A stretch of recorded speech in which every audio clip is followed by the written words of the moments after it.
हम सब। प्यारी गुरुवाणी है, बड़ी ही सुहानी है। संत कुमार चक्रवर्ती तो और आश्चर्य में पड़ गए। क्यों ब्राह्मणों, मेरा रूप सुंदर नहीं लगा आपको? ऐसी क्या बात है? ब्राह्मणों ने कहा कि राजन, वो रूप और रूप अब नहीं है। वो जो रूप था वो और ही था, कोमल काया, अब अमृत तुल्य, अब विश्व रूप हो गया है। उन्हें अवधि ज्ञान में देखा। राजा हैरान हो गया कि मेरा ये इतना रूप सुंदर बाहर में, अब मेरा अमृत तुल्य रूप विश्व तुल्य हो गया।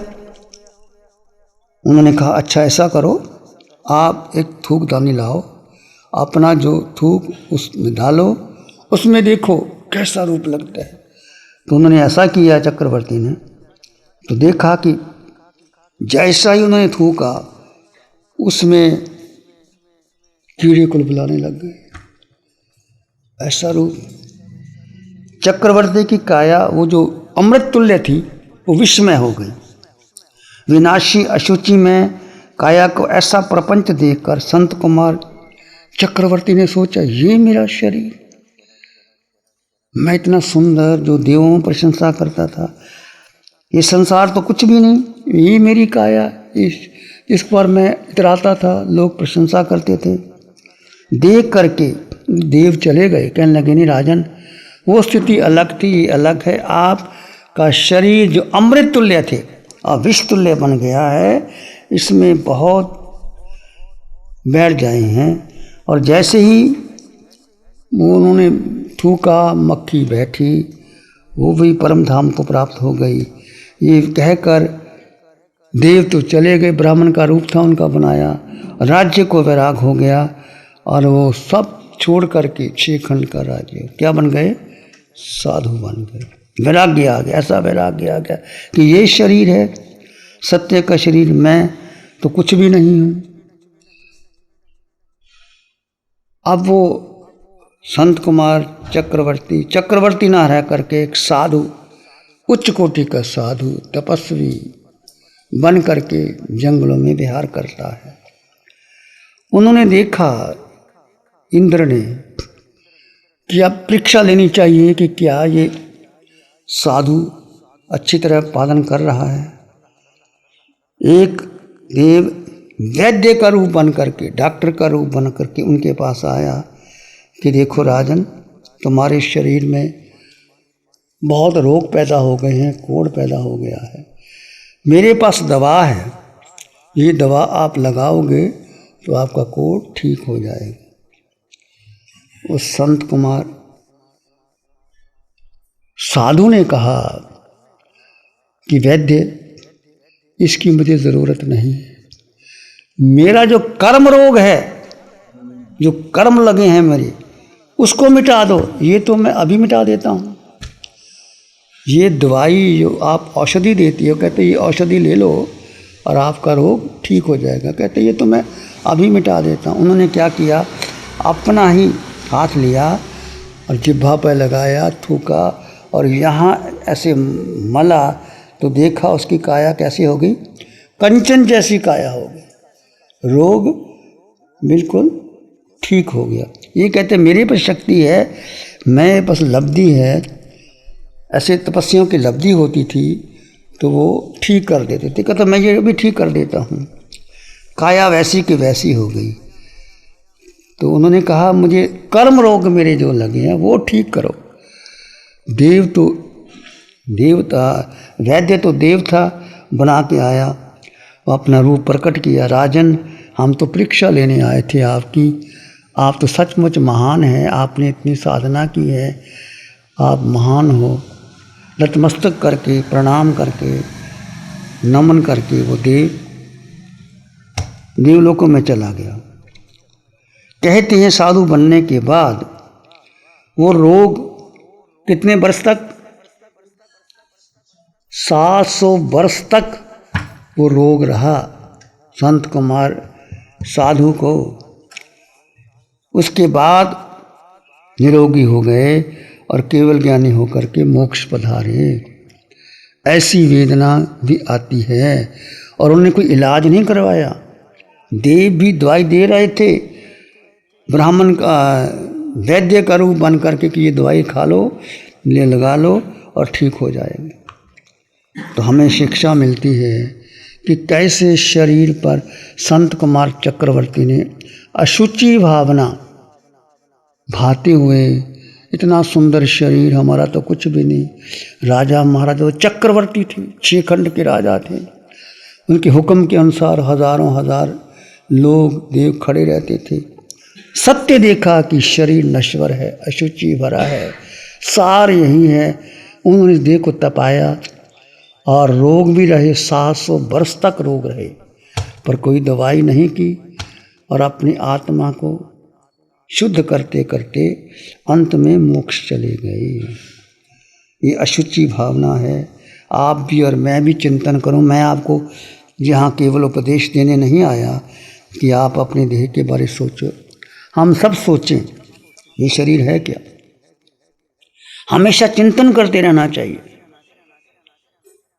आत्मा और शरीर भेद विज्ञान करो। देह अलग है, आत्मा अलग है। देह जो सप्त धातुओं से बना है, देखो आपकी देह कितना अशुचि भरा है। मांस, मज्जा, रक्त, शोने, ढकार, सब कुछ। जरा सा खाना खाओ पचता नहीं, उल्टी आती है, वो देख नहीं पाते, बदबू आ जाती है। इस शरीर को अपना मत मानना। आज तक हमने क्या माना? इस शरीर को अपना माना।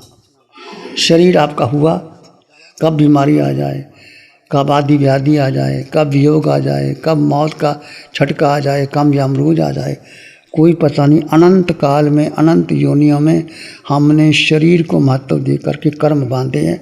अब शरीर को क्या समझो? एक खाल समझो। और ये शरीर एक साधन है कर्म खपाने का, कर्म रचना करने का। देह को तपा करके आत्मा जो भीतर है देह के, उसका चिंतन करो, मनन करो, साधना करो, ध्यान करो। 24 घंटे में कुछ समय 2 घंटे अपने लिए देना चाहिए और शरीर को तपाना चाहिए थोड़ी थोड़ी देर के लिए। देखो किसान कितनी मेहनत करता है अन्न पैदा करने के लिए। बरसात है, सर्दी है, गर्मी है, सब सहन करते हैं। हम थोड़ा थोड़ा समय देह को तपाएं और देह से सार ग्रहण करें और आत्मा का रमन, आत्मचिंतन का ध्यान करते रहें, फिर आगे बढ़ेंगे। प्यारी गुरुवाणी है, बड़ी ही सुहानी है। ध्यान करेंगे थोड़ी देर के लिए।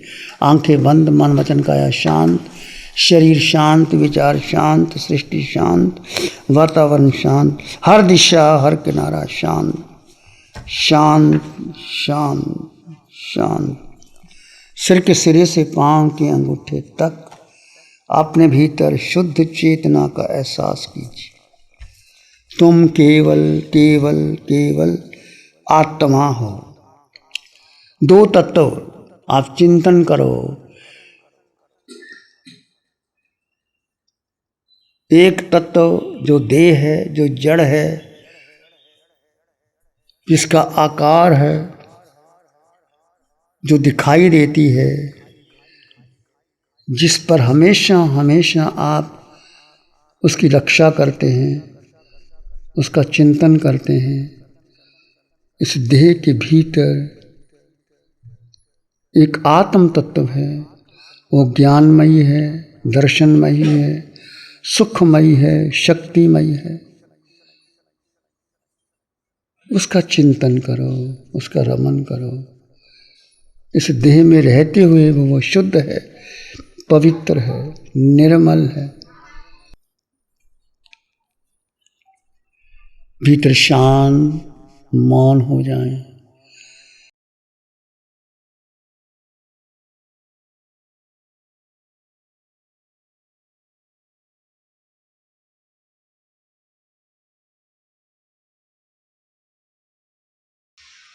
विचार आए तो आने दें, जाएं तो जाने दें। तुम विचार नहीं, मन भी नहीं, बुद्धि भी नहीं।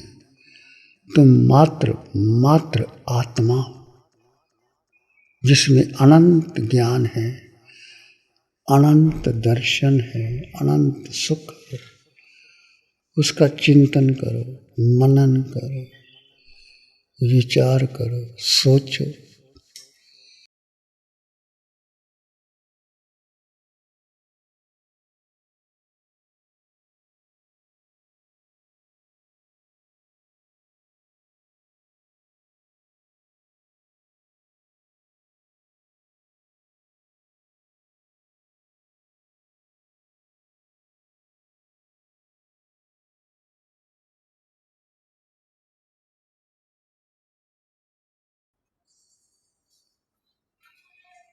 भीतर के मौन को घटने दो। मन भूत और भविष्य में लेके जाता है। इस वर्तमान क्षण को महत्व दो। वर्तमान क्षण में तुम हो।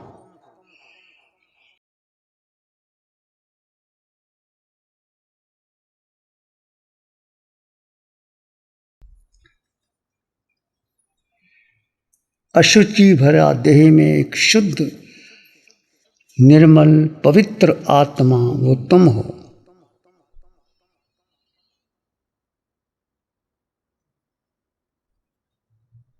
ये आत्मा ही परमात्मा का रूप लेगी। आज तक जीव अपने को भूल गया।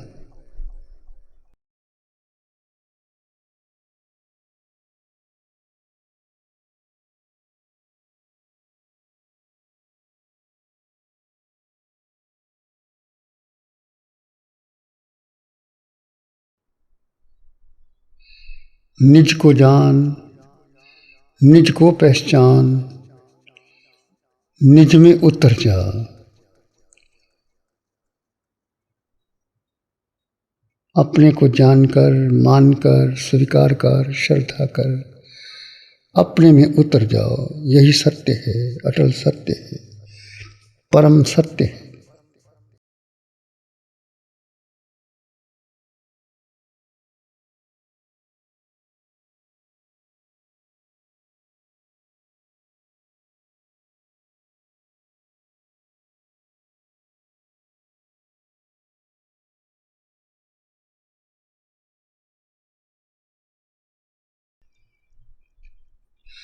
मन मानस में प्यार ही उर्मिल होय। मन मानस में प्यार ही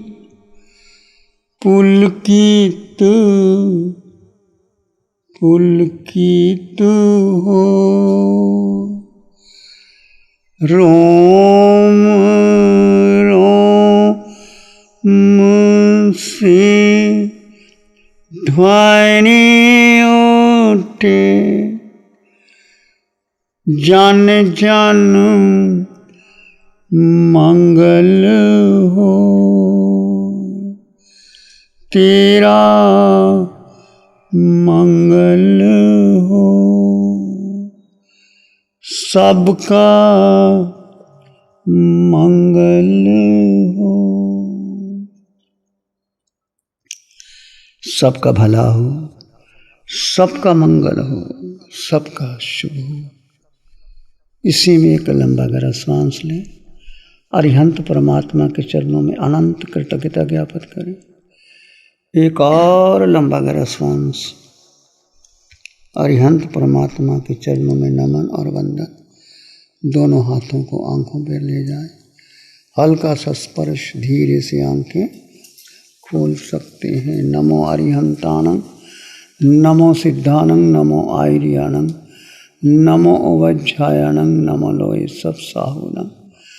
धम्मो मंगल मुखिठम अहिंसा संयमो तवो देवावित्तं नमं संते। जस धम्मे श्यामनो श्री चत्तारी मंगलम, आरहंता मंगलम, सिद्धा मंगलम, साहु मंगलम, केवली पाणत्तो धम्मो मंगलम। चत्तारी लोगोत्तमा, अरहंता लोगोत्तमा, सिद्धा लोगोत्तमा, साहु लोगोत्तमा, केवली पाणत्तो धम्मो लोगोत्तमा। चत्तारि शरणं प्रव्रजामि अर्हन्ते शरणं प्रव्रजामि सिद्धे शरणं प्रव्रजामि साहु शरणं प्रव्रजामि केवली प्रणतं धम्मं शरणं प्रव्रजामि चार शरण दुख हरण जगत में और न शरणा कोई होगा। जो भव्य प्राणी करे आराधन उसका अजर अमर पद होगा। उसका सदा ही मंगल हो। 60 सालों से अधिक समय से केजीओसी ग्रुप अपने हाई प्रिसिशन प्रोडक्ट्स जैसे staplers, staples, staple removers, paper punch, gun tacker, tape tool, pneumatic tool, industrial staples, stitch wire, scissor और किचन में यूज होने वाले कुछ प्रोडक्ट्स जैसे नाइफ, पीलर्स इत्यादि के द्वारा दुनिया के कंज्यूमर्स और अन्य बिजनेस पार्टनर्स को अपनी प्रोडक्टिविटी, एफिशिएंसी और क्रिएटिविटी निखारने में मदद कर रहा है। केजीओसी ग्रुप दुनिया के जाने माने लार्जेस्ट मैन्युफैक्चरर्स में से एक है, जो कि अपने 4 ब्रांड्स कोहे, कंगारू, म्यूनिक्स और माइल्स के माध्यम से दुनिया के लगभग हर देश में उपलब्ध है। यह प्रोग्राम केजीओसी के सौजन्य से प्रस्तुत है। हमको ऐसी कृपा दृष्टि दे।